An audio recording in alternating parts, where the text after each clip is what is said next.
नमस्ते। इस सेशन के लिए मैं बहुत ज़्यादा एक्साइटेड था और सेशन स्टार्ट करें उससे पहले मैं आपको एक छोटा सा इंसिडेंट बताता हूं, जो इंसिडेंट इस बुक से है। सागरिका घोष आउटलुक के साथ काम कर रही थी और उसमें 1998 वाजपेयी जी प्राइम मिनिस्टर बने थे। इनकी उनसे मुलाकात हुई। मुलाकात होने के बाद इन्होंने एक आर्टिकल लिखा और उस आर्टिकल का टाइटल था द स्वदेशी नेहरू। वाजपेयी जी को आर्टिकल ठीक लगा लेकिन थोड़ा डिसअपॉइंटेड थे। कोई गैस कर सकता है क्यों? आंसर है क्योंकि नेहरू का नाम आ गया था, पर यह सच नहीं है। वाजपेयी इसलिए विदेशी भी नहीं, वाजपेयी इसलिए नाराज हो गए क्योंकि उस आर्टिकल में उनके पोएम्स का जिक्र कहीं भी नहीं हुआ था।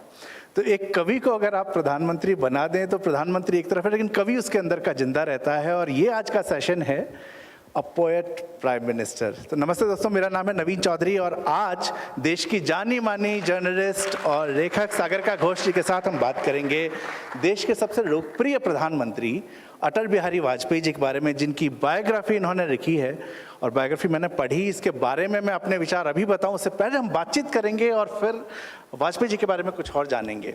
सागरिका जी, आपका स्वागत है। और सबसे पहले मैं ये जानना चाहूँगा कि अटल जी की लिखी हुई कौन सी कविता आपको सबसे ज़्यादा पसंद है? पहले तो मैं ये कहना चाहूँगी बहुत बहुत धन्यवाद टॉक जर्नलिज्म और नवीन मुझे मौका देने के लिए। वाजपेयी बहुत ही जिंदा दिल इंसान थे, कवि थे। उनको उनके बहुत सारे इंटरेस्ट थे और आजकल जो हम वर्तमान में रहते हैं और जो मोदी जी को चाहते हैं, पर हमें ये भी देखना होगा कि मोदी जी के पहले एक और नेता थे जो भाजपा में ही थे, और उस टाइम में ये नारा था अगली बारी अटल बिहारी, और ऐसे नारे होते थे।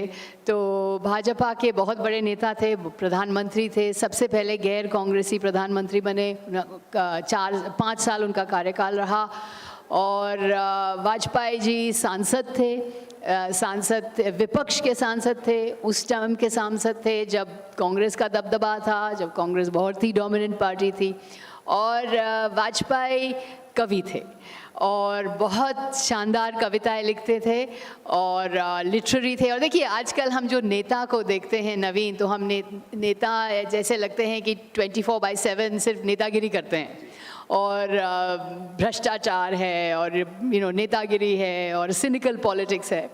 पर एक ज़माना ऐसा था जब नेता कवि भी होते थे और कवि सम्मेलन में जाकर के अपने कविताएं सुनाते थे। तो वाजपेयी उस ज़माने के नेता थे। तो मैं एक कविता पढ़ के सुनाती हूँ जो उन्होंने लिखा है। मासूम बच्चों, बूढ़ी औरतों, जवान मर्दों की लाशों के ढेर पर चढ़कर जो सत्ता के सिंहासन तक पहुँचना चाहते हैं, उनसे मेरा एक सवाल है, क्या मरने वालों के साथ उनका कोई रिश्ता न था? ना सही धर्म का नाता, क्या धरती का भी संबंध नहीं था?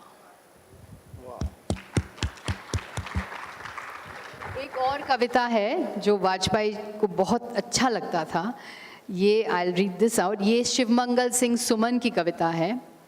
क्या हार में क्या जीत में, किंचित नहीं भयभीत में, संघर्ष पथ पर जो भी मिले, ये भी सही वो भी सही। वाजपेयी जी की जो पर्सनैलिटी थी उसमें बहुत सारे कॉन्ट्राडिक्शंस थे और ऐसा आपने अपने बुक के इंट्रोडक्शन में भी लिखा है। लेकिन जब मैं कॉन्ट्राडिक्शन की बात करता, जब इंट्रोडक्शन बुक का मैं पढ़ रहा था, तो आपने इस कॉन्ट्राडिक्शन को कुछ हद तक यहाँ डिफाइन किया, फिर आगे हम पूरी बुक में उसको देखते हैं। लेकिन ये जो कॉन्ट्राडिक्शन है ये मुझे हम सब के अंदर है और बहुत कुछ पुराने प्राइम मिनिस्टर्स की हम बात करें, इंदिरा गांधी बहुत ब्रेव उनकी इमेज है लेकिन हमेशा डरी रहती थी कि कोई उनके अगेंस्ट कॉन्स्पिरेसी कर रहा है। मोदी का एकदम हिंदुत्व का इमेज है लेकिन रिसेंट जो पॉलिसीज हैं, कहीं मैंने पढ़ा था कि वो लेफ्ट ओरिएंटेड थोड़ी पॉलिसीज है। तो बहुत सारे कॉन्ट्राडिक्शंस हम हर कैरेक्टर में देख रहे हैं। तो वाजपेयी जी में ऐसा क्या डिफरेंट था कॉन्ट्राडिक्शन कि आपको स्पेशली उस चीज़ को मेंशन करना पड़ा? देखिए नवीन, वाजपेयी ऐसे नेता थे जो आरएसएस में पले, आरएसएस में बड़े हुए। He was out and out an RSS man. पर आरएसएस में रहते हुए भी वाजपेयी ने किसी से दुश्मनी नहीं की, वाजपेयी संवाद में विश्वास रखते थे, वाजपेयी लगातार पाकिस्तान समझौता करने में तुले हुए थे, वाजपेयी कश्मीर गए, वाजपेयी कश्मीर में जाके इंसानियत, जमहूरियत और कश्मीरियत की बात की। और वाजपेयी को जब हम देखेंगे तो हमें देखने को मिलता है कि आजकल हमारा जो सार्वजनिक जीवन है, हम बिल्कुल बट चुके हैं। जैसे हम बात कर रहे थे पहले नवीन, हम 2 बॉक्स में बट चुके हैं। एक बॉक्स में एक तरह के लोग हैं, दूसरे बॉक्स में दूसरे तरह के लोग हैं, और हमारे बीच में ना कोई वार्तालाप है, ना कोई डायलॉग है, ना कुछ है। हम एक दूसरे से टकराव में उलझते रहते हैं, फेसबुक पे लड़ते हैं, ट्विटर पे लड़ाई करते हैं, एक दूसरे को गाली देते हैं। पर एक ज़माना ऐसा था जब हम एक विचारधारा में रहते हुए भी एक विपरीत विचारधारा के लोगों के साथ हम बात करते थे। वो हमारे मित्र बन सकते थे, हमारे दोस्त बन सकते थे। देखिए, असहमति प्रकट करना एक कला है, और वाजपेयी के जीवन को हम अगर देखेंगे तो हमें समझने को मिलेगा कि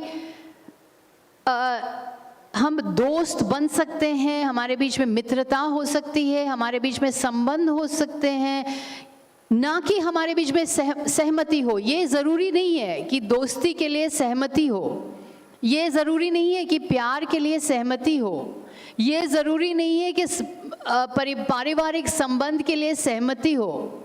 ऐसे हो सकता है कि परिवार के लोगों के साथ आप असहमत हैं, ऐसे हो सकता है कि आप अपने दोस्त के साथ असहमत हैं, ऐसे हो सकता है कि you can disagree with someone you love, but that doesn't mean कि वो रिलेशनशिप टूट जाए, वो दोस्ती टूट जाए, वो संबंध टूट जाए। ऐसा क्यों है? देखिए, ऐसे बहुत सारे चीज़ें हो सकते हैं नवीन, जो हमारे और आपके बीच में और मेरे बीच में शायद अलग हैं। आपके विचार अलग हो सकते हैं, मेरे विचार अलग हो सकते हैं। पर अगर वाजपेयी को हम देखेंगे, वाजपेयी का ये मिशन था कि ये एक्सेप्ट करना कि जब तक हम लोकतंत्र को मानते हैं, once we accept democracy, once we accept the rules and norms of democracy, democracy के norms, democracy के rules को जब हम अपनाते हैं, then within that democracy हम क्यों नहीं असहमत हो सकते हैं? We can have differences. देखिए, वाजपेयी का एक बहुत फेवरेट फ्रेज था, मर्यादा में रहकर सीमाओं के भीतर, कि आप अपने मर्यादा में रहें पर सीमाओं के भीतर रहें। और सीमाओं के भीतर रहकर भी, डेमोक्रेसी के अंदर रहकर हम एक दूसरे से असहमति प्रकट कर सकते हैं। So I think this is a great teaching of Vajpayee. और ये कॉन्ट्रडिक्टरी सा लगता है हमें कि ये कैसे हो सकता है।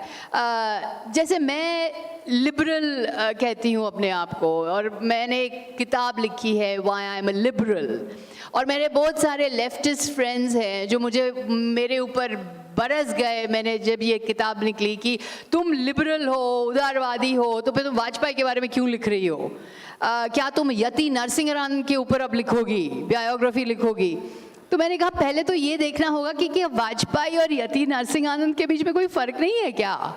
और ये भी देखना होगा कि अगर मैं लिबरल हूँ, उदारवादी हूँ, तो मैं क्यों नहीं अपने प्रधानमंत्री के ऊपर लिख सकूँ? ऐसा क्यों है कि हम इस तरह के बॉक्सेस में बट जाए कि एक विचारधारा के लोग इधर हैं, दूसरे विचारधारा के लोग इधर हैं, और उनके बीच में कोई भी वार्तालाप नहीं हो?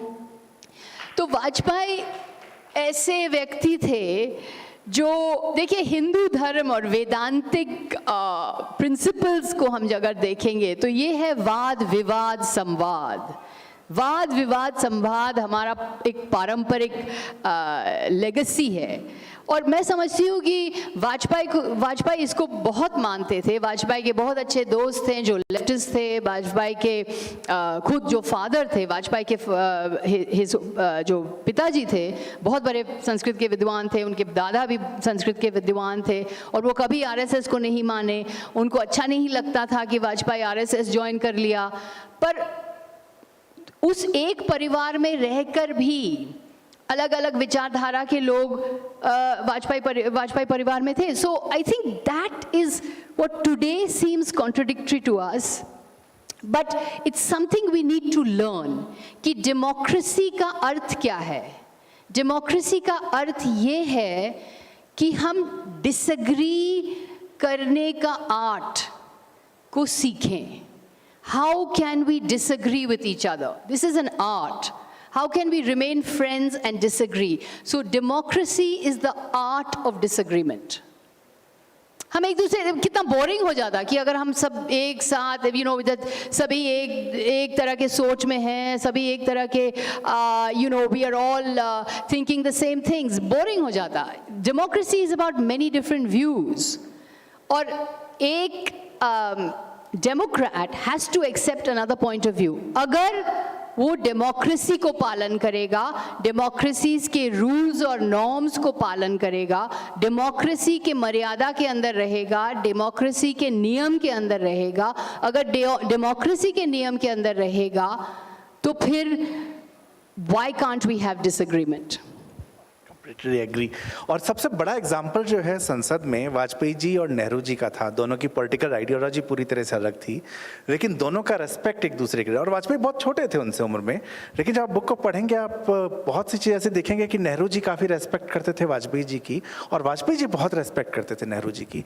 And my question is about that कि नेहरू जी का इन्फ्लुएंस, मैं पहले विजय त्रिवेदी जी की बुक पढ़ी थी वाजपेयी जी, उसमें नज़र आता था इन्फ्लुएंस है. आपने बहुत सारे एनेक्डोट्स से उस चीज़ को एस्टेब्लिश किया है कि कितना वाजपेयी जी उनसे इम्प्रेस थे. तो ये क्या रीज़न था? नेहरू ब्रांड ऑफ पॉलिटिक्स जो है वो वाजपेयी को इतना इंस्पायर करती थी. It was not just that time, वो आगे भी जब उस चीज़ को फॉलो अप करते रहे तो नेहरू का छाप उनके ऊपर दिखता रहा. तो एक तो मैं ये रीज़न जानना चाह रहा हूँ, साथ में ये जानना चाह रहा हूँ कि क्या प्राइम मिनिस्टर बनने के बाद वाजपेयी जी की जो पॉलिसीज़ थी उस पर नेहरू का इम्पैक्ट था कहीं? बहुत ज़्यादा नवीन. अगर हम देखेंगे कि Vajpayee started as a parliamentarian in 1957.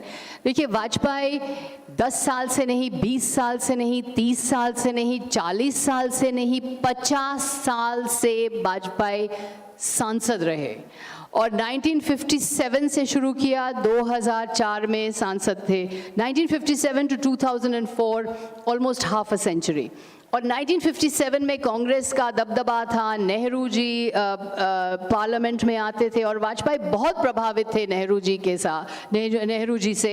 और नेहरू और वाजपेयी के बीच में टिप्पणी भी होती थी. एक बार वाजपेयी ने नेहरू को बोला कि मैं जानता हूँ कि प्रधानमंत्री जी रोज सुबह शीर्षासना करते हैं, पर इसका ये नहीं मतलब कि he sees my party upside down, because Vajpayee used to, because Nehru used to always criticize the Janasangh. So he was very influenced by Nehru. और देखिए एक किस्सा है कि जब वाजपेयी एक्सटर्नल अफेयर्स मिनिस्टर बने तब उनके जो ऑफिसर्स थे वो नेहरू के फ़ोटो उतार दिए ऑफिस से. उन्होंने उनको लगा कि शायद वाजपेयी गैर कांग्रेसी हैं, उनको अच्छा नहीं लगेगा कि नेहरू का पिक्चर है. पर वाजपेयी ने इसका विरोध किया और खुद जा कर के वो पिक्चर को ले आए और ऑफिसर्स को बोला कि इसको वापस टांग दो.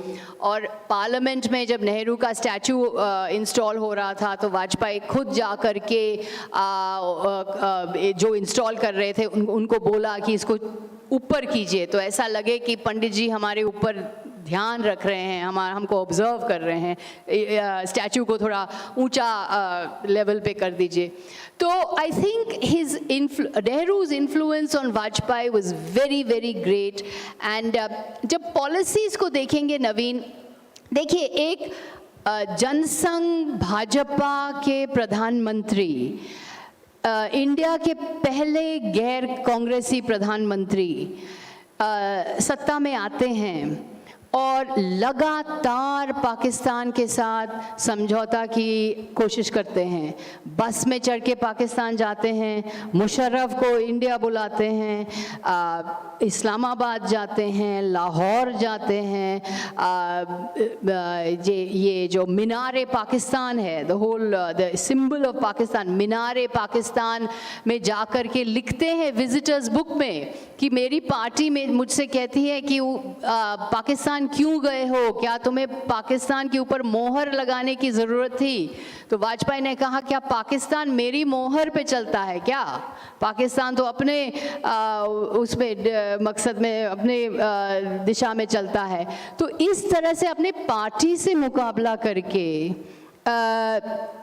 पाकिस्तान से समझौता करना, आई think this was very Nehruvian. और वाजपेयी हंसी मजाक में बहुत, देखिए वाजपेयी बहुत जोक्स क्रैक करते थे, he was full of jokes. And जब मैं लिख रही थी बुक तो मेरे पब्लिशर ने मुझे कहा कि why don't you bring out a separate book on Vajpayee's jokes, because there are many jokes about Vajpayee.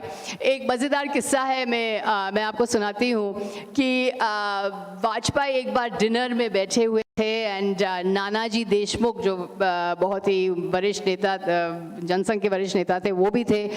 तो नानाजी देशमुख ने वाजपेयी को कहा कि दीनदयाल उपाध्याय मेरे सपने में आए हैं और उन्होंने कहा कि चिकन मत खाओ। तो वाजपेयी ने इमीडिएटली कहा कि अरे नाना जी, इतने बड़े आदमी आपके सपने में आते हैं और यही कहते हैं कि चिकन मत खाओ, you know, because Vajpayee loved chicken. So, you know, all these funny things. And then, you know, there was this thing कि एक बार in 1988 वाजपेयी न्यूयॉर्क गए, जहाँ उनका तबीयत बहुत ख़राब हो गई एंड वो he had to have an operation. और वाजपेयी ने उस टाइम एक पोएम लिखा, मौत से ठन गई, and the poem came back to India and was circulated in India, and everybody thought कि बाप रे ये क्या लिखा है, कि मौत से ठन गई, क्या वाजपेयी जी की तबीयत इतनी ख़राब है, क्या Vajpayee ji, you know, is he dying, is there something wrong? And it then turned out that actually it wasn't a problem, कि it was not such a big problem, और वो चिकित्सा हो गया और वो ठीक हो गए और वापस आ गए इंडिया। और जब वो इंडिया आए तो बहुत बड़ी भीड़ जमा हो गई at the airport and a lot of people were there to meet him from his own party। तो उनके जो एड हैं, बहुत ही उनके जो नज़दीक के आदमी थे, शिव कुमार जी जो जयपुर में रहते थे, और मैंने बहुत बातचीत की शिव कुमार जी से। तो वाजपेयी ने शिव कुमार जी को बोला कि भाई इतने आदमी एयरपोर्ट में क्यों आए हैं? तो शिव कुमार ने कहा कि वाजपेयी जी, ये आपको देखने के लिए आए हैं, आप बीमार थे, आपने मौत से ठन गई किताब लिखी और आप वापस आ गए हैं, इसीलिए आपसे मिलने आए हैं। तो वाजपेयी ने कहा, हाँ, ये सोच रहे हैं कि अभी तो मौत का दस्तावेज लिखकर भेजा था, अब जिंदा कैसे लौट रहा है। So he used to make fun of his own party in this way, and I think he was a very, you know, he used jokes और हंसी मजाक में वो अपना पॉइंट रखते थे। तो इसका ये है कि जो भी उनका विरोध था अपनी पार्टी से, उसको प्रकट करके हंसी मजाक में वो आगे बढ़ते थे। And this was actually good politics, it was humour as politics. Remember आपके साथ भी जो होता है कि जर्नलिस्ट क्रिटिसाइज करते हैं गवर्नमेंट को, इन्होंने भी खूब किया वाजपेयी जी को, लेकिन वाजपेयी जी ने इनकी एंट्री बंद नहीं की। जब सागरिका उनके घर जाती थी तो इनको देखते थे खतरा।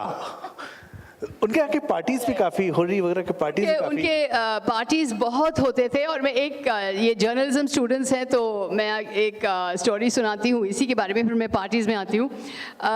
Vajpayee ji, as you know, he never married. वो कहते थे कि मैं कुंवारा हूँ, ब्रह्मचारी नहीं।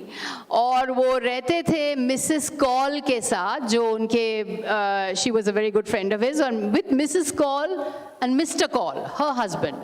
तो वाजपेयी, मिसेस कॉल और मिस्टर कॉल, जो मिसेस कॉल के हस्बैंड थे, वो एक साथ रहते थे खुलेआम। There was no hypocrisy. He was in love with her, he had always been in love with her, and he used to live with her and her husband.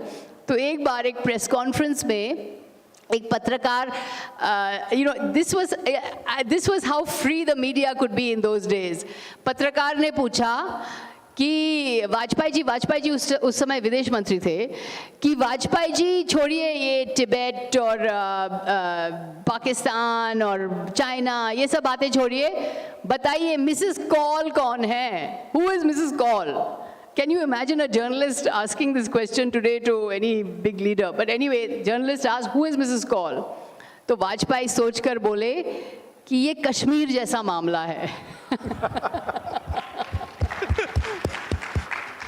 So, you know, this shows कि there was no hypocrisy. You know, करण थापर जो वरिष्ठ पत्रकार हैं, करण थापर एक बार वाजपेयी को interview करना चाहते थे और बहुत बार फ़ोन किए और फ़ोन घुमाए और अप्रोच करने की कोशिश की, पर वाजपेयी मिले नहीं। तो एक बार करण ने वाजपेयी के घर में फ़ोन किए और मिसेस कॉल ने फ़ोन उठाया and Karan said madam I am desperate to interview mister Vajpayee, क्या होगा, वो इंटरव्यू नहीं दे रहे हैं। तो मिसेस कॉल ने कहा बेटा डोंट वरी, इंटरव्यू हो जाएगा। और फिर इंटरव्यू हो गया और करण पहुंचे वहाँ अपने कैमरा क्रू लेकर के और वाजपेयी जी को कहा कि वाजपेयी जी आपने इतना हमें घुमाया, मैं दौड़ता रहा, finally you have given me an opportunity to interview you, it was such a difficult thing to get you. तो वाजपेयी सेड अरे इंटरव्यू कैसे नहीं देता, तुमने तो हाई कमांड से बात कर ली है। Indirectly उन्होंने एक्सेप्ट किया हुआ। Yeah, so I think this was a time when leaders were very open. देखिए जो आंदोलन से जो नेता आते हैं और I've been a political journalist for 30 years और मैं देख रही हूँ कि जो आंदोलन से जो नेता आते हैं, जो मूवमेंट के अंदर से उभर के आते हैं जो नेता, शायद वो मिडिल क्लास मोरालिटी और ये मध्यम वर्गीय का जो कन्वेंशनल मोरालिटी है, शायद ये छोड़ के आते हैं, शायद ये कहीं ना कहीं इसको भूल जाते हैं, बिकॉज वो मूवमेंट में शामिल है और मूवमेंट में उनका पूरा वो अपने आप घुल मिल जाते हैं। तो they probably leave morality behind. And it was very interesting कि जब हम लोग जाते थे वाजपेयी के घर में, और उनका एक 6 रैसीना रोड में रहते थे वाजपेयी, और वहाँ कोई सिक्योरिटी नहीं थी, कुछ भी नहीं थी, हम खुलेआम पत्रकार वहाँ चले जाते थे। और वहाँ मिसेस कॉल भी थी, she was there was no attempt to hide और अटेम्प्ट कि नहीं ये तो मैं समझती हूँ कि आजकल का माहौल में असंभव है कि an unmarried couple living together as the prime minister। और आप होली मिलन की बात कर रहे थे नवीन, तो होली मिलन में वाजपेयी के घर में ज़बरदस्त होली मिलन होते थे।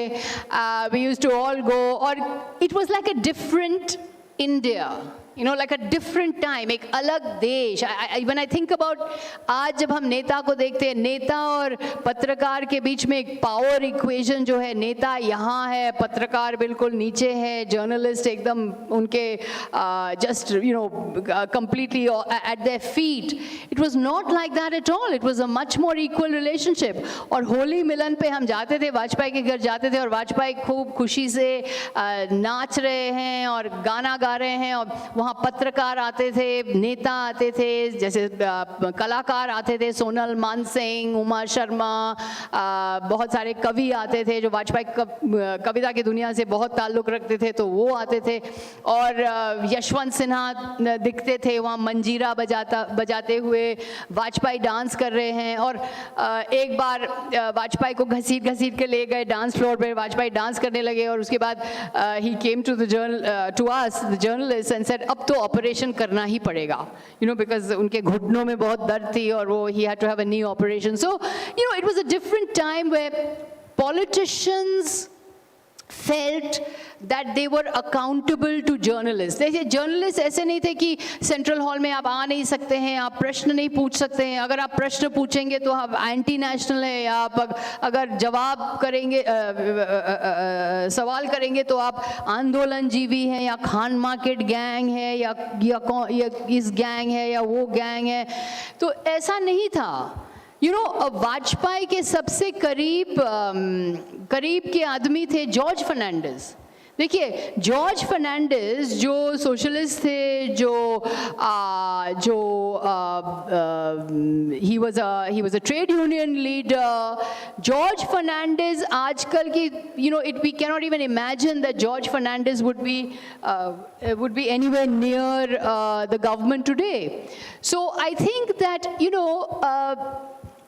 when we are looking at Modi ji को अगर हम देख रहे हैं और वाजपेयी जी को अगर हम देख रहे हैं, तो इनके बीच में बहुत ज़्यादा अंतर है, बिल्कुल विपरीत है मैं समझती हूँ।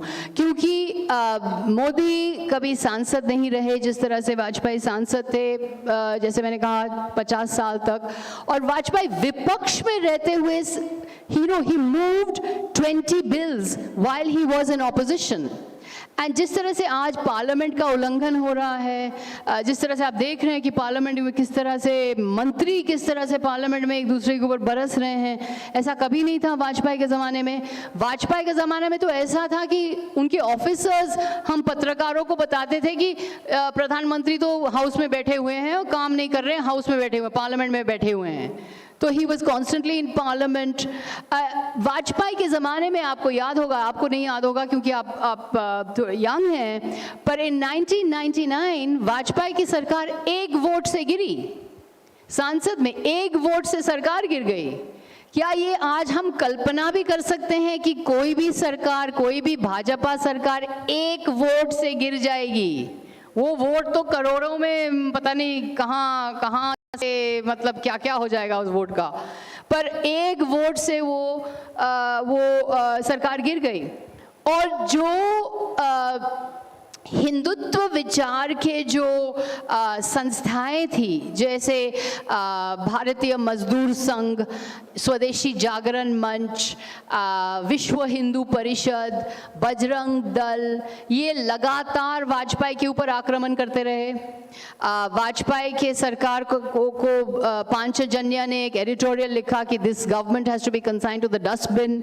लगातार वाजपेयी के ऊपर हमला करते रहे, दे वर अटैकिंग वाजपेयी। तो ऐसा कहा जाता है कि वाजपेयी मुखौटा थे, Vajpayee was a mask, he was just a liberal mask. कैसे मुखौटा थे? अगर मुखौटा होते तो फिर ये सारे संस्थाएं वाजपेयी के ऊपर इतना हमला क्यों करते, इतना अटैक क्यों करते, आक्रमण क्यों करते? तो इतने बड़े नेता को मैं नहीं समझती हूँ कि मुखौटा कह सकते हैं, हम मुखौटा करके लेबल कर सकते हैं। पर हमें ये देखना होगा कि जब, जैसे आपने कहा नवीन, की वाजपेयी नेहरू के जैसे कैसे थे when he was in government. Vajpayee in government was not an RSS man. He was a constitutionalist and a democrat. और RSS को दूर रखा। 2004 में जब वाजपेयी हार गए और जब हारने का माहौल था कि अब शायद हार जाएंगे, शायद इलेक्शंस में हार जाएंगे, तो इनफैक्ट उस समय वाजपेयी ने घटाटे, उनके जो बहुत करीब के दोस्त थे अप्पा घटाटे, उनको बोला कि अगर कोई हमें हरा सकता है तो अपने आदमी ही हरा सकते हैं।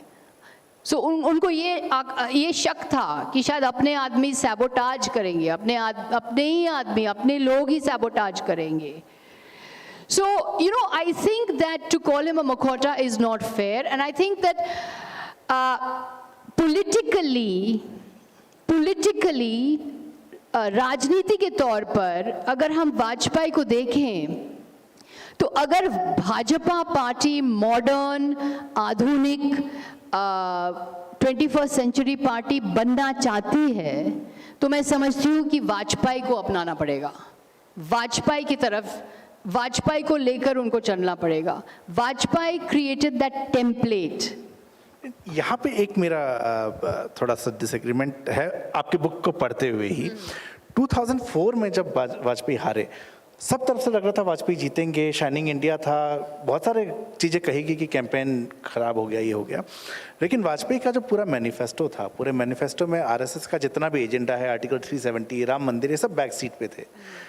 बीजेपी ने जब भी आरएसएस के मेन एजेंडा को, जो हिंदुत्व का एजेंडा था, उसको पीछे किया तो बीजेपी जीती नहीं कभी। यहाँ पे भी क्या ये एक रीज़न है कि वाजपेयी को जो मुखौटा कहने के साथ और साथ साथ वो वाजपेयी जो आपने कहा कि उनको अंदर के लोग भी हराना चाहते थे, तो ये सारी चीज़ें जो है पब्लिक भी शायद एक देख रही है कि ये सब तो कांग्रेस के टाइम में भी हो रहा था, कुछ डिफरेंट लेके आओ। तो आरएसएस का एजेंडा सामने लाना बीजेपी की मजबूरी थी कि हम हिंदुत्व के ऊपर जाएंगे तभी हम जीत पाएंगे। बहुत अच्छा क्वेश्चन है नवीन। देखिए, वाजपेयी ने जब बीजेपी को स्टार्ट किया, भाजपा का निर्माण जब हुआ, जब भाजपा का फाउंडेशन हुआ 1980, the foundation of the BJP was not Hindutva. उस समय का नारा था गांधीवादी समाजवाद, गांधीयन सोशलिज्म। पर दुर्भाग्य की बात यह है कि Vajpayee as a leader and as a leader of गांधीवादी समाजवाद, वो कभी इलेक्शन नहीं जीत सके। 1980 में सारे इलेक्शंस हार गए, 1981 में इलेक्शंस हार गए, 1984 में जब इंदिरा गांधी की हत्या हो गई तो उस टाइम तो भाजपा वाइप आउट हो गया। तो after these defeats of Gandhi and socialism तब आरएसएस को लगा कि ये गांधी एंड सोशलिज्म से बात नहीं चलेगी, हमको वापस विचारधारा में जाना पड़ेगा, और अडवाणी आए, पार्टी अध्यक्ष बने और राम मंदिर की ओर ले गए बीजेपी को। तो Vajpayee lost out in 1986 to Advani, और मैं समझती हूँ कि 1986 में वाजपेयी का करियर खत्म हो गया। आई think that was the end for Vajpayee, it was all over by 1986। Vajpayee कभी नहीं पार्टी अध्यक्ष बने उसके बाद, और जब वो प्रधानमंत्री बने तो वो बहुत बूढ़े हो चुके थे। और 2004 में अगर वाजपेयी जीतते, अगर 2004 में वाजपेयी जीतते, अगर तो फिर ये लाइन जीत जाती ना, ये पाकिस्तान से समझौता करने वाली लाइन, हिंदुत्व को बैकबर्नर में रखने वाली लाइन, ये लाइन कि सबका साथ सबको इकट्ठा करके चलो, स्कल कैप पहनो, मुस्लिम्स के साथ समझौता करो, माइनॉरिटीज़ के साथ समझौता करो, सबको मिला के चलो, रिफॉर्म्स के पथ पे चलो, ये लाइन जीत जाती। पर ये लाइन जीत नहीं पाई, ये हार गई, और बहुत बुरी तरह से वाजपेयी हारे। और जब वाजपेयी हार गए तो फिर संघ को लगा पर ये इससे हमें वोट नहीं मिलने वाला है, हमें विचारधारा में जाना होगा, क्योंकि वाजपेयीइज्म से हमें कुछ मिलने वाला नहीं है। तो जैसे वाजपेयी नीचे गए, मोदी ऊपर आए, और मोदित्व एक तरह से वाजपेयी को पराजित कर दिया, वाजपेयीइज्म को पराजित कर दिया। तो मैं समझती हूँ कि when we look at Vajpayee, we also have to look at how he lost the battle for the BJP. वो हार गए, वो बीजेपी को अपनी तरफ नहीं ला पाए। बीजेपी को निर्माण किया, बीजेपी को बनाया, बीजेपी का foundation Vajpayee, he was the founding father of the BJP, पर पार्टी को अपने इमेज में नहीं बना पाए। हमें बार बार वो टाइम आउट का इशारा हो चुका है, लेकिन मेरे पास इतने क्वेश्चन हैं कि वो तो हो नहीं पाएंगे। लेकिन मैं ऑर्गेनाइजर से रिक्वेस्ट करूंगा कि मुझे सिर्फ 2 क्वेश्चन और आप पूछने की इजाज़त दें। 10 मिनट हम 2 क्वेश्चन बहुत और हैं। शुरू किया है 4:30 बजे, थोड़ा सा हमने लेट शुरू किया था, तो हम 10 मिनट और लेके फिर हम ऑडियंस क्वेश्चन ले लेते हैं। I hope it okay. 1 question,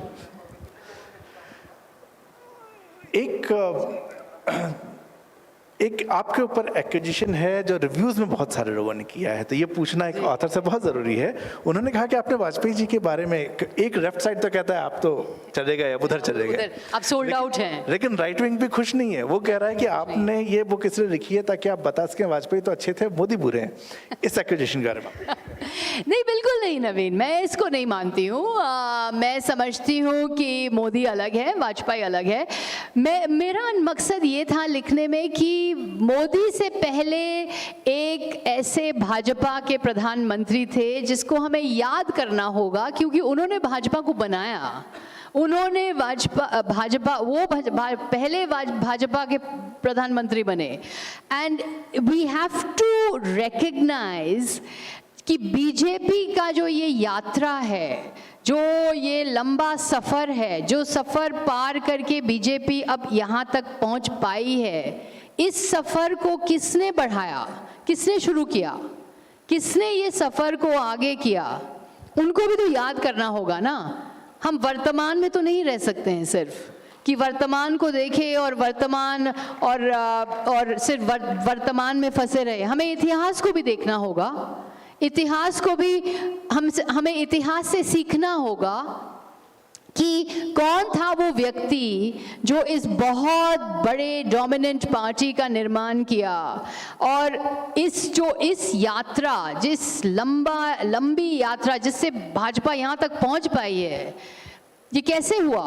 ये 10 साल में तो नहीं हुआ, 15 साल में भी नहीं हुआ। ये इसको this took years, it took half a century. पहले जनसंघ बनी, जनसंघ का party, there was Jansangh, after that it became the Janata party, फिर उसके बाद भारतीय जनता पार्टी बनी। और कौन था वो सांसद जो लगातार भाजपा का मैसेज संसद में बढ़ाता गया और बोलता गया, और उसको किसने प्लेटफॉर्म दिया? उसकी आवाज को किसने बुलंद किया? वाजपेयी की आवाज किसने वाजपेयी को मौका बोलने का मौका किसने दिया? नेहरू ने दिया ना। अगर जवाहरलाल नेहरू वाजपेयी को बंद करवा देते, उनका मुंह ही बंद करवा देते, बोलने नहीं देते, उनके ऊपर यूएपीए या एनएसए ये सब लगा देते, बोलते कि ये आंदोलनजीवी है, खान मार्केट गैंग है, देशद्रोही है, इनको जेल में बंद कर दो, ये बोलने भी नहीं देंगे, कुछ नहीं करने देंगे, तो फिर वाजपेयी कहाँ रहते? भाजपा कहाँ रहती? ऐसे नहीं किया ना। जवाहरलाल नेहरू ने वाजपेयी को बोलने दिया और वाजपेयी का आवाज़ बुलंद किया और वाजपेयी को मौका मिला। और इसीलिए उस व्यक्ति को हमें याद करना होगा जो लगातार संसद में बोलता गया, तर्क करता गया, वाद विवाद संवाद करता गया, जिससे वो यात्रा आगे बढ़ी, जिससे बीजेपी यहाँ तक पहुँच पाई। तो उस व्यक्ति को हमें याद करना होगा। तो मेरा मकसद ये नहीं है कि इसको नीचे करूं या इनको ऊपर करूं या किसी को छोटा करूं या किसी को बड़ा करूं। मेरा मकसद ये है दिखाना कि जो आज हम देख रहे हैं, जो इतनी बड़ी डोमिनेंट पार्टी है, ये इतनी डोमिनेंट कैसे बनी, किस तरह से बनी, कौन बनाया था इसको, उस आदमी को भी तो याद करना होगा।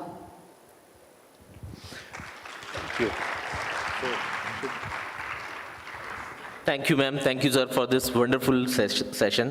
Now, I would like to invite Anand ji to hand over. Anand ji, who is our Shall we co-partner. take a couple of questions because there's so many people raising their hands. This gentleman here has been raising his hand for a long time. This in the black.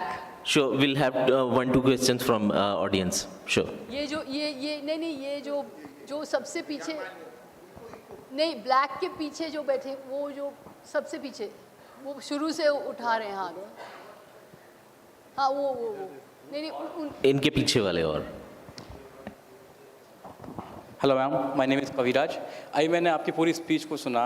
आपने वाजपेयी जी के point of view से नेहरू जी को portrait किया। तो ऐसा तो नहीं है कि आप, मतलब मेरा एक सवाल आपसे है कि ऐसा तो नहीं है कि आप ये नैरेटिव इस्टेब्लिश करने का प्रयास है कि अब अपोनेंट के, जिस समय वाजपेयी जी का जो नज़रिया था, आप जैसा आपने पोर्ट्रेट किया कांग्रेस के प्रति या अपोनेंट्स के प्रति एक सॉफ्ट आप कह रही हैं, ठीक है, कहीं ऐसा तो नहीं है अब अपोजिशन के पास में कोई ऐसा विजनरी बचा नहीं, तो अब आप कंपैरेटिवली आप ये बताने की कोशिश कर रही हैं कि what was the Vajpayee ji and now maybe you are saying Modi ji is harsh और not soft with opponents, because Congress या ऐसा कोई अपोनेंट अब मिल नहीं रहा है लेफ्ट्स को या फिर किसी को भी, तो ऐसा तो नहीं आप ये पोर्ट्रेट करने की कोशिश कर रही हैं? आई थिंक लास्ट क्वेश्चन यही था मेरे ख्याल से। लास्ट क्वेश्चन तो यही था कि मैं किसी को नीचा, मेरा मकसद ये नहीं है कि कोई नीचा है, कि कोई ऊपर है, कोई ये कम है, कोई ज़्यादा है, ऐसा कोई मिशन नहीं है मेरा सिर्फ ये है कि उस समय की जो भाजपा थी उसको तो भी हम आज जब हम भाजपा को देखते हैं, इतनी बड़ी पार्टी, इतनी डोमिनेंट पार्टी कैसे बनी ये dominant party, you know, that was all I was trying to show.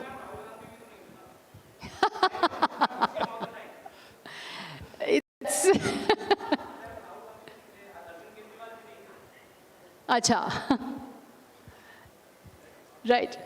In the meantime आप उनको क्वेश्चन आप दें, तब तक मैं आपसे एक चीज़ पूछता हूँ। फिक्शन लिखते टाइम ना मेरे कैरेक्टर्स मेरे सिर पे डांस करना शुरू कर देते हैं। I start behaving like that. तो आपके साथ कभी हो वाजपेयी जी आपके अंदर आ गए हो? मैं सुबह 4 बजे लिखती हूँ और 4 बजे मैं उठ करके लिखती हूँ और मेरी ये पहली किताब थी। I am doing 3 biographies. My first biography was on Indira Gandhi के biography was my first one. This is the second one and there is a third prime minister. और मैं 4 बजे उठती हूँ और 4 बजे जब मैं लिखने को बैठती हूँ तो चारों ओर अंधेरा रहता है। फिर एक मेरा